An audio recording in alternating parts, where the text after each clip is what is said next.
I find a connection with the story is my own personal growth throughout relationships in my life. I relate to the constant struggle with recognizing a cycle, even if it's uncomfortable, and how it can become frustrating. Not wanting to end a relationship, but wanting to have a change and move forward. Change in environment and movement are important in my life, while at the same time keeping a healthy balance and routine. I find that sitting in one place becomes tiring, whether that is emotionally or physically. Pushing forward through life is a wonderful feeling. It's something that is refreshing, while at the same time I find myself looking back at the life that I've shared with someone fondly. A relationship evolving doesn't always mean coming together. Sometimes it's apart, and that's okay as well. I can still find old memories comfortable, recognizing the changes I and others have made, and appreciate what I had and have now. I find the flow of the poem to be very satisfying. A line that I particularly relate to is, "Our house is ascending. I held you in every room, and in every room right now." It is a blossoming moment for their relationship. Looking back on the past and looking forward to the future excitingly, I enjoy those moments with those around me. Another I find very much like my own life, a slice of the universe enjoying its exhaustion. It feels like taking a deep breath in a chaotic space, becoming mindful of the world around me and accepting all that surrounds me.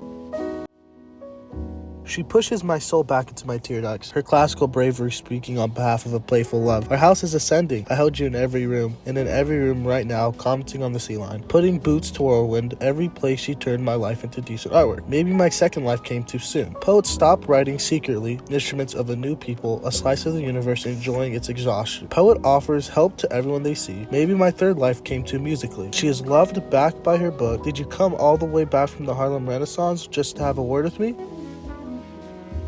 The title Smooth suggests a sense of ease, comfort, and transformation, reflecting how the subject of the poem soothes and reshapes the speaker's life. It shows how love, art, and history intertwine, smoothing out the poet's existence and struggles. Ultimately, the title embodies the gentle yet profound impact of love and creativity on one's soul. She stops him from crying, or stops him from feeling, by pushing his soul back into his tear ducts. It suggests that his tears are his soul, or his feelings are his soul. The playful love suggests that they haven't gotten to the part of their relationship where they can be openly vulnerable. Their playful love is childish and possibly fading. With the next line, "Our house is ascending," the writer is talking about how they are evolving their relationship still, and are close to a point where they can become vulnerable. They're close to marriage, and maybe creating a family, or moving somewhere together geographically. Their house is ascending upwards and rising closer to heaven. I held you in every room. They've spent years together in that house, and it's possible that they're growing tired of the cycle they created, of shoving their questions down and their queries about how much they've known each other, and how much emotion they're actually showing to each other. They want to be more vulnerable. It doesn't mean that they're breaking up, but they're ready to move on, to ascend to the next level. The poem is written in free verse, meaning it has no set rhyme or rhythm, which makes it feel natural and flowing. The lines are short and fragmented, creating a dreamlike or reflective tone. The format makes the poem feel personal and emotional, emphasizing deep thoughts, feeling without strict structure. The quoted texts in the poem stand as personal reflections or realizations, almost like thoughts spoken out loud. They break up the flow of the poem, making it feel more like a conversation or a series of sudden insight. The phrase, "Maybe my second life came too soon," is in quotation marks, makes it feel like it thought was something the speaker is recalling. The quotation marks set it apart from the rest of the poem, emphasizing it as a significant realization or doubt about timing and transformation.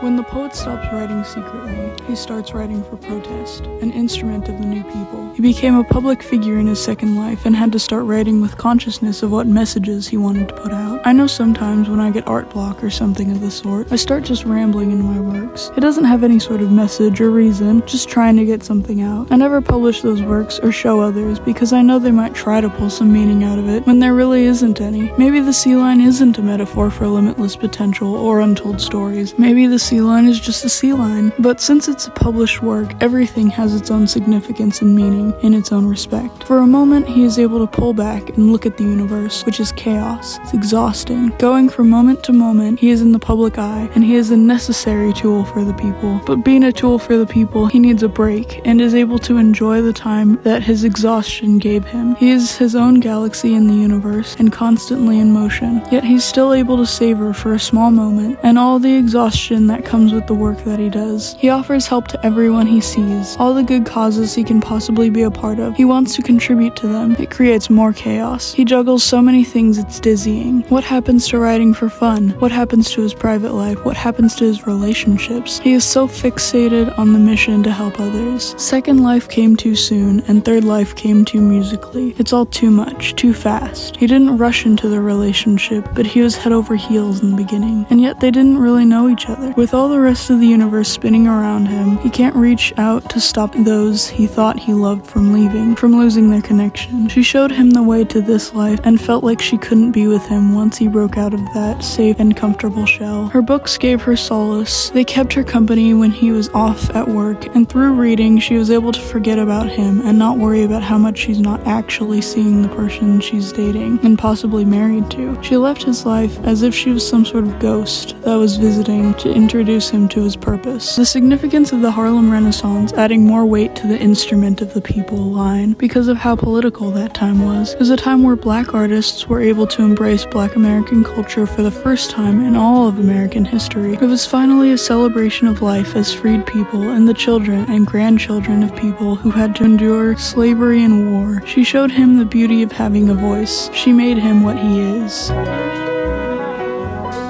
She pushes my soul back into my tear ducts, her classical bravery speaking on behalf of a playful love. Our house is ascending. I held you in every room, and in every room right now, commenting on the sea line. Putting boots to whirlwind, every place she turned my life into decent artwork. Maybe my second life came too soon. Poets stopped writing secretly, instruments of a new people, a slice of the universe enjoying its exhaustion. Poet offers help to everyone they see. Maybe my third life came too musically. She is loved, backed by her book. Did you come all the way back from the Harlem Renaissance just to have a word with me?